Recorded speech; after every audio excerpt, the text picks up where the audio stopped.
They thought she was just another face in the crowd, just another person they could dismiss, humiliate, and forget. But they were wrong. Officer David Calloway has spent years bending the law to his will, certain that his badge makes him untouchable. To him, power is control, and control means making people like Evelyn Carter know their place. But when a routine traffic stop turns into an act of humiliation, Calloway unknowingly sets off a chain reaction that will shake everything he believes in. Because Evelyn Carter isn't just another black woman he can push around. Before this is over, Calloway will learn that the system he thought would always protect him is only loyal until it needs a scapegoat.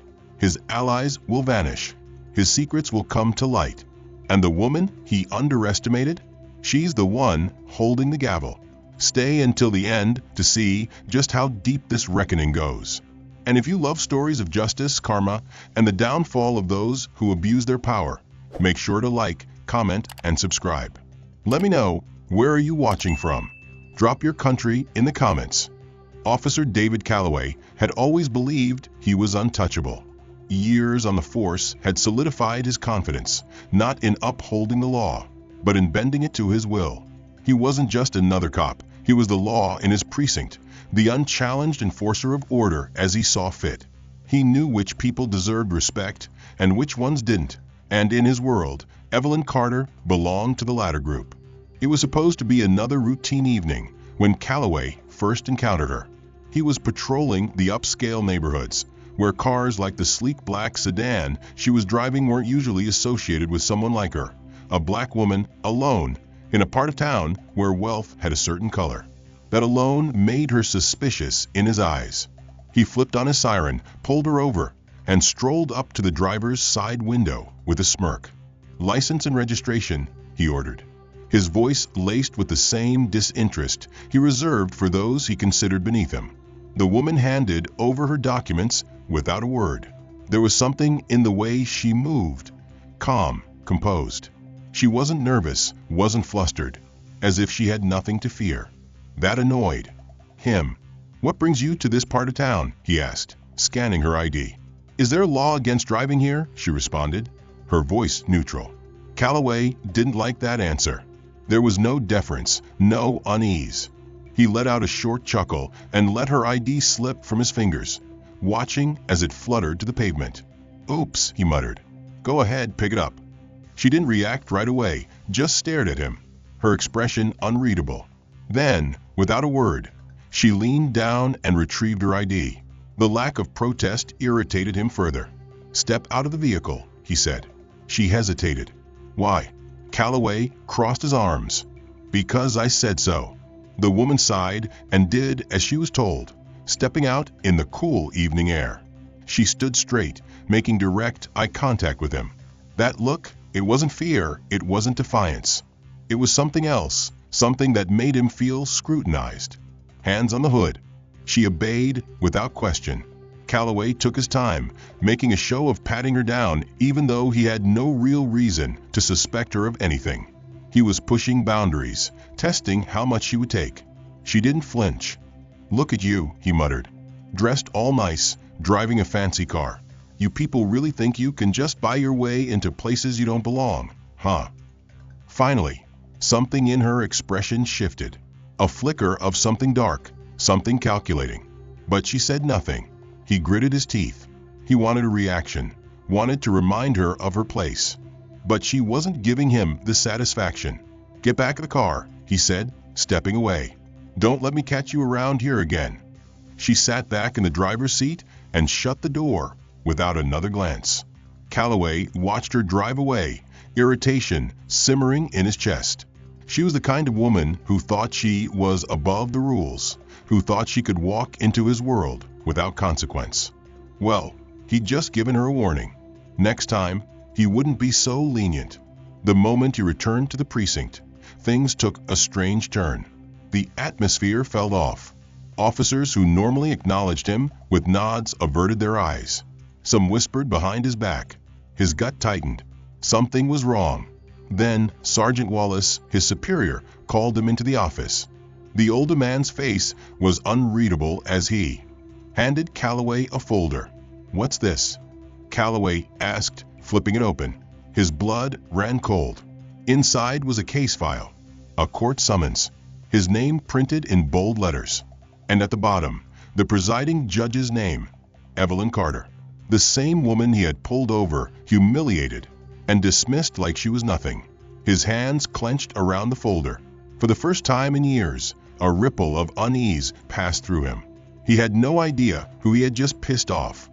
David Calloway gripped the folder tighter as he drove through the dimly lit streets, his knuckles white against the steering wheel.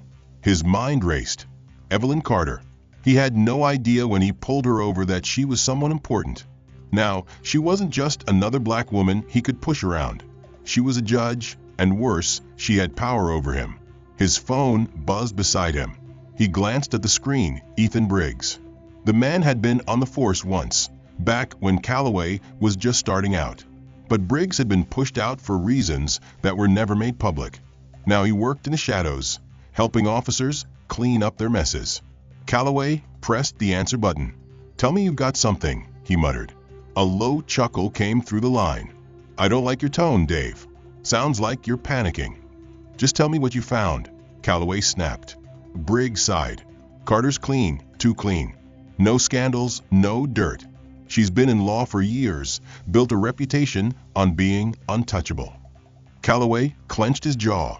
There has to be something. Nobody is untouchable. "Well," Briggs said, dragging the word out, "there's one thing. Her father." Calloway frowned. "What about him?"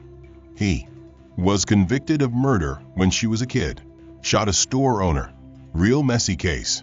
But guess what? Some folks say the evidence was shaky. And Carter spent her whole damn career going after cops who bend the law." A slow grin spread across Calloway's face. "So that's it. This wasn't just about justice. This was personal. Send me everything you have," he said. "Now." Briggs chuckled. "Already on its way. But listen, Dave, tread carefully. Judges don't go down easy." Calloway hung up. He didn't need the warning. He knew exactly what to do. The next morning, he arrived at the precinct early, coffee in hand, mask of confidence firmly in place. He strolled through the halls like he owned them, nodding at officers who still acknowledged him, ignoring those who whispered behind his back. Inside his office, he opened the email from Briggs. A few old newspaper clippings, a case file, and a mugshot of Benjamin Carter, Evelyn's father.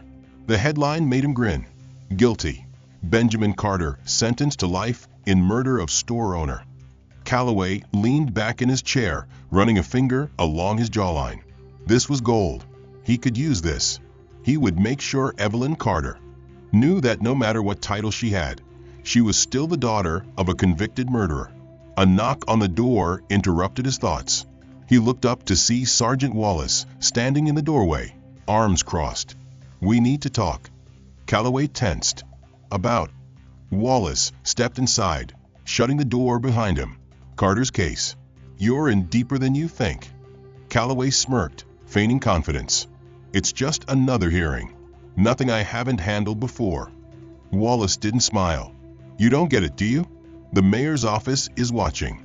The press is watching. And Carter? She's not backing down." Calloway scoffed. "So what? She's a judge. She can't touch me outside of a courtroom." Wallace sighed, rubbing his temples. "You're missing the point. She doesn't have to come after you herself. All she has to do is shine a light on you, and the department will do the rest. They will throw you to the wolves to save themselves." For the first time since he saw her name on the case file, unease crept in.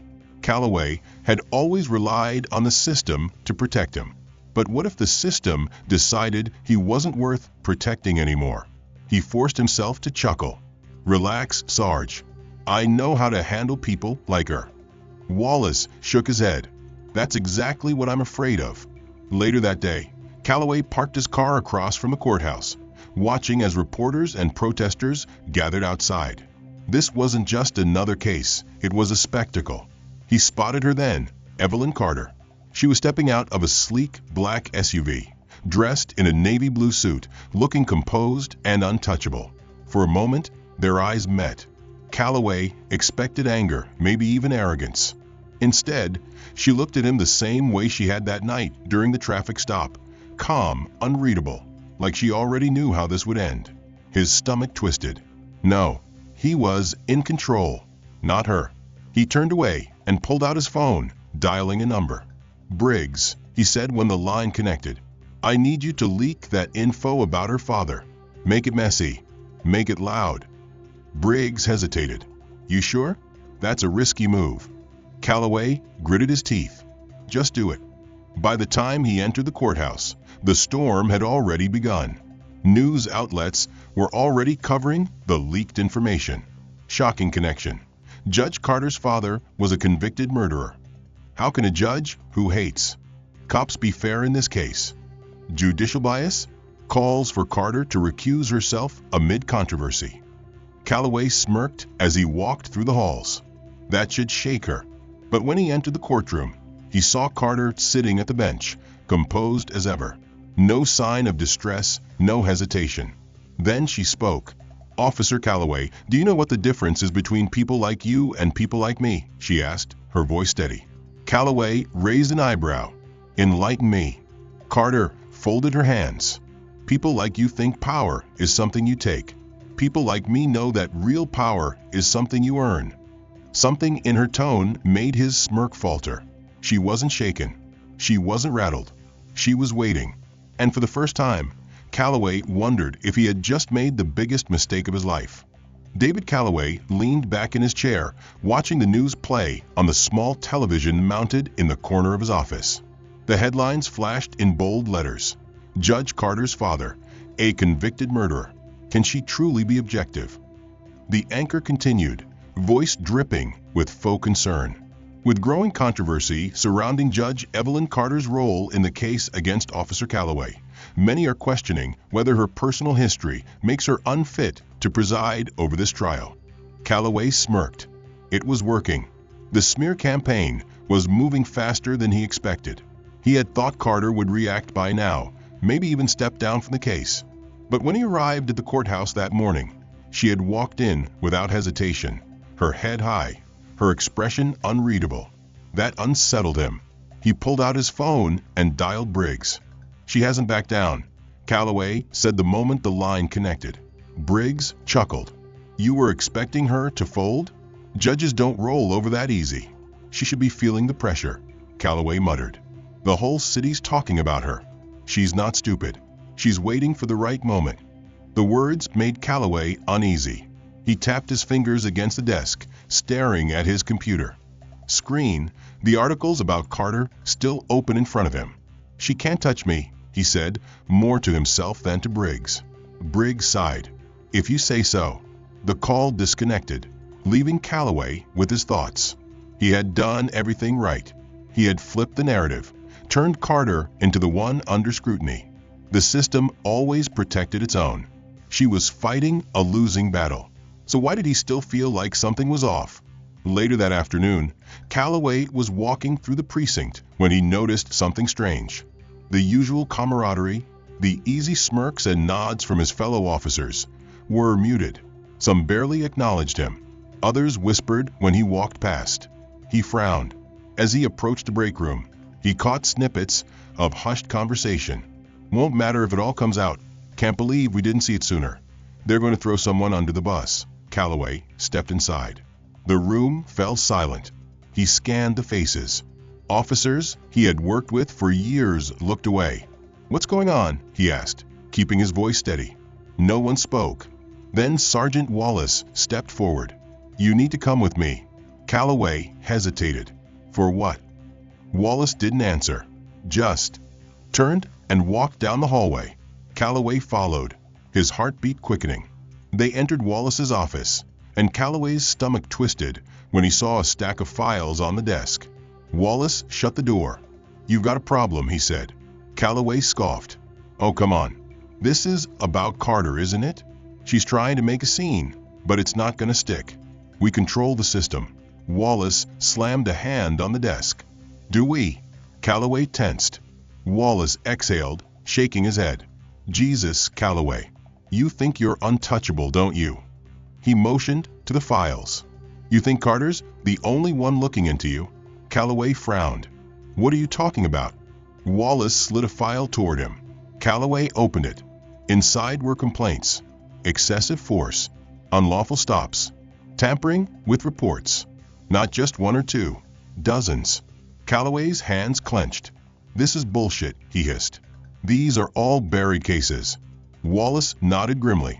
They were, but someone's been digging. His blood ran cold. "You told me the department had my back." Wallace leaned in. "Listen to me. If this stays quiet, if it's just Carter making noise, we can contain it. But if the public gets wind of this, if this investigation goes beyond her—" He didn't finish the sentence. He didn't have to. Calloway understood exactly what he meant. The system always protected its own, until it didn't. And right now, he was becoming a liability. Calloway left the office, his mind spinning. He needed to think. He needed to fix this. But before he could even step outside the precinct, his phone buzzed. A text. "Unknown number. You should have left me alone." Calloway's breath caught. Then another message came through. A photo. His pulse thundered as he opened it. It was him. The night of Carter's traffic stop. The moment he dropped her ID to the ground. The exact second he smirked at her. Calloway's vision blurred with fury. She had planned this. She had baited him. He gritted his teeth. No, this wasn't over. His phone buzzed again. One final message. "See you in court." David Calloway's hands were clammy as he gripped the phone, his mind racing. The messages had come from an unknown number, but he didn't need to guess who had sent them. Evelyn Carter. She had played him. She had been playing him since the night of the traffic stop. His office door swung open, and Sergeant Wallace stepped inside, his expression grim. "We need to talk. Now." Calloway shoved his phone into his pocket, masking his unease with a smirk. "What? More fake complaints? What's the problem now?" Wallace's jaw clenched. "Shut up and sit down." Something in his tone made Calloway hesitate before reluctantly dropping into his chair. Wallace tossed a folder onto the desk. "Recognize these?" Calloway opened it, skimming through pages of internal reports. His name was all over them. Excessive force, falsified records, unlawful stops. He scoffed. "I thought we handled this." Wallace leaned forward, bracing his hands on the desk. "We did, until Carter got her hands on them." Calloway stilled. "What?" Wallace exhaled sharply. "Someone's been feeding her information. Those cases were buried, but now they're back in the system. And the department isn't going to burn for you, Calloway." A sick feeling churned in his stomach. "So what? You're throwing me to the wolves now." "I'm telling you to fix this before it gets worse," Wallace said, voice low. "Because if Carter connects the dots, if she drags the department into this, they'll make you the fall guy." Calloway's fingers curled into fists. "This is bullshit. We control the system. We've always controlled it." Wallace straightened. "Not anymore." He turned to leave, pausing at the door. "You better have a plan, Dave. Because she does." The door slammed shut behind him. Calloway clenched his jaw. No, he wasn't going down like this. His phone buzzed again. Another message. "See you in court tomorrow." His teeth ground together. She thought she had won. She thought she could take him down. Not a chance. He grabbed his coat and stormed out. The next morning, the courthouse buzzed with anticipation. Reporters lined the steps, cameras flashing as Calloway pushed past them. Inside the courtroom, he spotted Evelyn Carter sitting at the bench, her expression calm, composed, like she had already won. He forced himself to smirk. "Not yet, sweetheart." His lawyer, Vincent Hayes, leaned in. "We're pushing for a dismissal. The smear campaign worked. Carter's credibility is in question."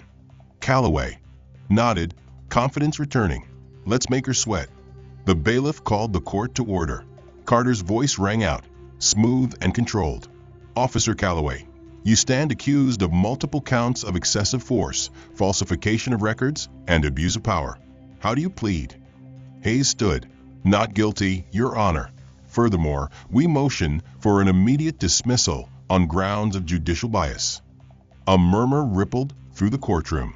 Carter didn't blink. On what basis? She asked. Hayes smirked. Your father's conviction.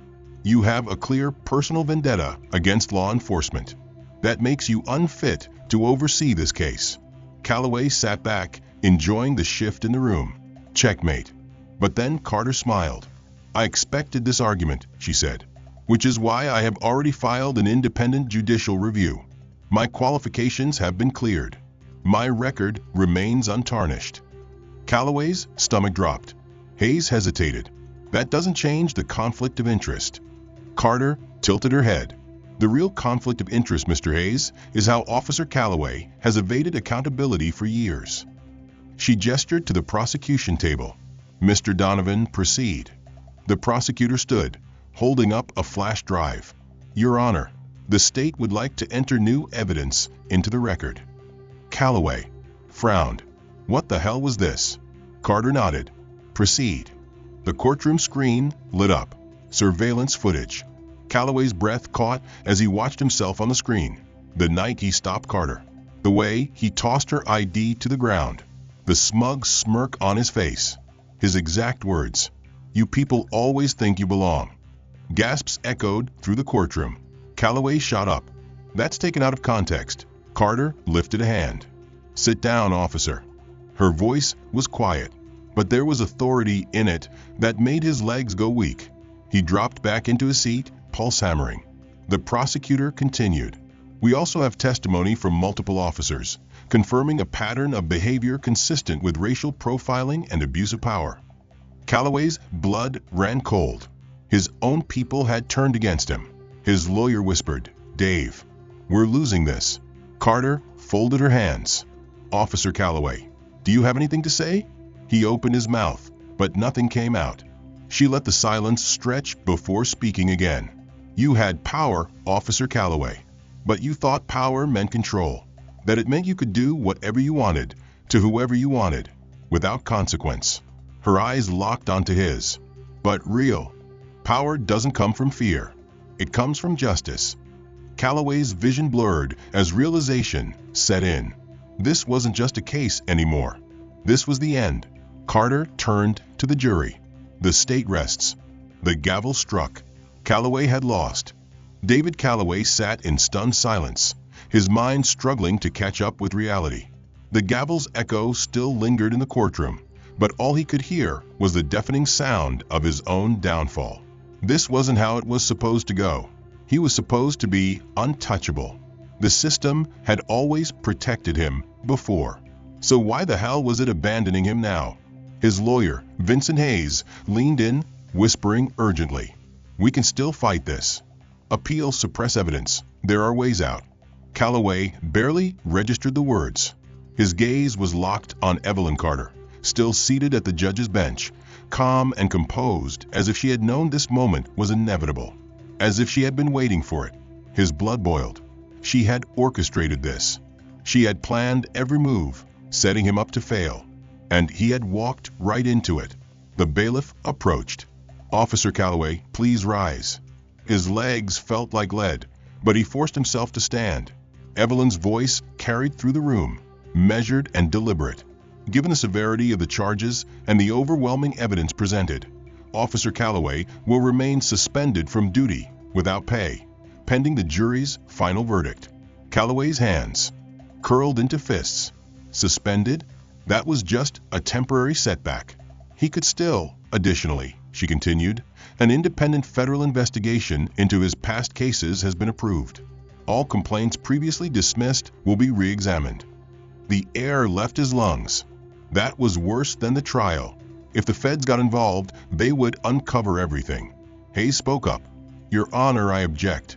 This is unprecedented. Carter cut him off.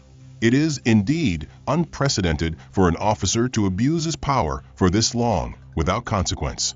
She turned to the prosecutor. Mr. Donovan, you may proceed. The prosecutor nodded. Your Honor, we have compiled further evidence regarding Officer Calloway's misconduct beyond this case. I'd like to submit. Calloway snapped. This is a goddamn witch hunt. A murmur spread through the courtroom. Evelyn didn't flinch. Control yourself, officer. I've done nothing wrong. Calloway shouted. This is all personal. You're using your father's past to take me down because you hate cops." Evelyn's eyes darkened. For the first time, something flickered beneath her composed exterior. She leaned forward slightly, her voice lower but sharper than ever. "Officer Calloway, I do not hate cops." The room went silent. "What I hate," she continued, "is men. Like you, who think the badge makes them untouchable. Who think power is about control, about humiliation, about stepping on people who can't fight back." She let the words settle before delivering the final blow. "And what I hate even more is that you really thought you'd get away with it." Calloway felt a deep, twisting rage in his gut. She was humiliating him. Right here, in front of everyone. The prosecutor cleared his throat. "Your Honor, we request that Officer Calloway be taken into custody until the verdict is reached. Given the gravity of the charges, he's a flight risk." Calloway's chest tightened. "Custody?" Hayes stepped in. "Absolutely not. My client has served on the force for years. He has no reason to flee. I have every reason to flee," Calloway muttered under his breath. Evelyn turned to the bailiff. "Motion granted. Officer Calloway will be remanded to custody until further notice." The words hit like a bullet. Two officers approached, their hands hovering near their cuffs. Calloway's instinct kicked in. "Don't touch me," he growled. "I'll walk." He turned toward the exit, head held high, but every step felt like sinking deeper into quicksand. This wasn't over. It couldn't be. He would find a way out. The holding cell was cold and claustrophobic.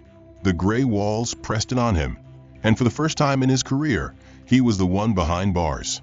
He sat on the hard bench, head in his hands. It was temporary. It had to be. His lawyer would find a loophole. The department would backtrack. Someone, anyone, would fix this. But then he remembered Wallace's words. "The department isn't gonna burn for you." His mouth went dry. He was the scapegoat. His phone call privilege was granted a few hours later. He grabbed the receiver and dialed a familiar number. Wallace picked up after the third ring. "You need to get me out of here," Calloway hissed. There was a long pause. Then Wallace sighed. "Dave, it's over." Calloway gritted his teeth. "The hell it is. You know how this works, Wallace. They need someone to take the fall, but it doesn't have to be me." "It does." Calloway's breath caught. Wallace's voice was tired, but firm. "Carter's got too much. The feds are already looking. The higher-ups decided. It's you. You're the one going down for this." Calloway's grip tightened on the phone. "After everything I've done for this department." Wallace sighed again. "You should have known. The system protects its own until it doesn't." The line went dead. Calloway stared at the receiver in his hand, his fingers trembling. It was really happening. The system he had relied on, the one that had always shielded him, had decided he wasn't worth saving. The trial progressed at lightning speed. The jury deliberated for less than a day. Guilty. The verdict landed like a final nail in his coffin. The sentencing followed soon after. Calloway stood, listening as the judge, Evelyn Carter, read the punishment aloud. "David Calloway, for your crimes, you are sentenced to 25 years in federal prison without the possibility of parole." His entire body felt numb. He had been sure, so sure, that this would never happen, that the system would bend, that people would look the other way. But the gavel struck, and just like that, it was over. The prisoner transport van rattled as it rolled down the highway toward the correctional facility. Calloway sat in the back, staring blankly at the metal walls. The other prisoners watched him, their expressions unreadable. Some recognized him. He had arrested a few of them before. A man to his left smirked. "You don't look so tough now, pig." Calloway ignored him. He was still trying to process how everything had fallen apart so fast. His gaze flicked to the small barred window. Outside in the distance, he could see the city skyline fading away.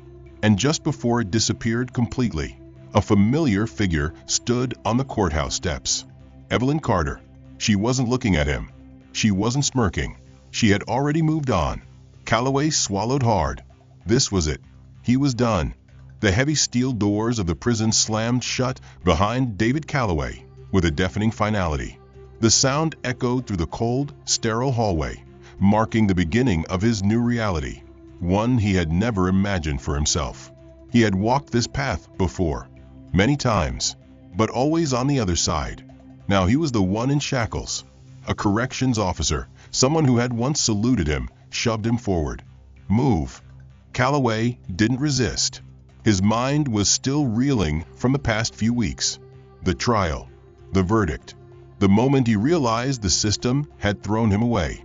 He had spent his whole career believing that the badge made him untouchable, that fear and control were the ultimate weapons. But standing here now, dressed in the same orange jumpsuit as the criminals he had once hunted, he finally understood. Power didn't come from control. It came from knowing when control no longer mattered. Evelyn Carter had known that all along, and now she was free, and he was in hell. The intake process was brutal. The guards shoved him through a series of procedures, mugshots, fingerprints, body searches. He had seen it all before, but never from this angle, never as the one being processed. Finally, he was assigned to D Block, maximum security. He knew what that meant. The worst of the worst, and plenty of people who had every reason to hate him. As he was led through the cell block, he could feel their eyes on him. Some whispered, others grinned. Then someone said it loud enough for everyone to hear. Well, look who it is. Calloway's stomach twisted. He turned, and there, leaning against the bars of a nearby cell, stood Tyrell Banks, a career criminal, a gang enforcer, and someone Calloway had personally beaten within an inch of his life 5 years ago. Banks grinned. What happened, Calloway? Thought you pigs never got caught. Laughter rippled through the block. Calloway kept walking. He had to. The moment he showed weakness, he was dead. His first night in prison was the longest of his life. Lying on the thin mattress, staring up at the cracked ceiling, he replayed everything. Every time he had bent the law, every time he had covered for another dirty cop, every time he had abused his power just because he could. He had thought he was invincible. Now he was nothing. At some point, his cellmate, a wiry man covered in tattoos, leaned over from the top bunk. I'd sleep with one eye open if I were you, he muttered. Ain't nobody in here gonna forget what you did. Calloway didn't sleep at all. By week 2, the attack started. At first, it was small things. A shove in the chow line. A tray of food accidentally spilled on him. Then came the real warnings. A razor blade hidden in his pillow. A whispered threat in the shower. They're waiting for the right time. He knew it was only a matter of when, not if. He had no protection here. The guards weren't going to save him. They knew exactly who he was, and none of them cared. He had ruled through fear for years, and now fear had come for him. On day 21, it happened. The attack. He was walking back from the yard when someone called his name. Calloway. He turned, too late. The first punch caught him in the gut. He doubled over, gasping, before another set of fists crashed into his ribs. Then another. Then another. The world blurred as he hit the concrete. He tried to fight back, but there were too many. Boots slammed into his chest, his side, his face. He felt something crack. Maybe a rib. Maybe more. Then he heard Banks' voice, low and mocking. Not so tough now, huh? The final blow was a steel-toed boot to the temple. And then darkness. He woke up in the infirmary, barely breathing, barely alive. Pain everywhere. His vision swam as he looked around. One of the guards stood over him, arms crossed. Tough break, Calloway. Calloway tried to speak. His throat was raw. His ribs felt like they were on fire. The guard smirked. Welcome to your new life. Then he turned and walked away, leaving Calloway alone. For the first time, true despair settled in. There was no way out. This was his forever. 3 months later, Evelyn Carter sipped her coffee as she sat in her office, watching the city skyline from her window. The storm had passed. Calloway's trial was old news. The department had gone into full damage control mode, pushing new policies, promising reform. But real change took more than promises. It took time. It took people willing to fight for it. She wasn't naive. The system was still broken. There would be more Callaways. But there would also be more Evelyn Carters. And that was enough. A soft knock at the door pulled her from her thoughts. Her assistant poked her head in. "Judge Carter, the press is requesting a statement. They want your thoughts on Callaway's situation." Evelyn raised an eyebrow. "Situation?" The assistant hesitated. "Word from inside is he won't last much longer." Evelyn was quiet for a moment. Then she set down her coffee. "No statement." The assistant blinked. "Nothing at all?" Evelyn shook her head. "The story is over." She turned back to her window, gazing out at the city below. David Callaway had spent his life believing he was above the law. He had spent his life making others feel powerless. Now he had learned the ultimate lesson. Nobody is untouchable, not even him. And as far as Evelyn Carter was concerned, David Callaway no longer existed. The end. If you found this tale of justice and redemption compelling, be sure to spread the word. Share your thoughts, let others know what you think, and don't forget to tell us, where in the world are you reading from? Drop a comment below.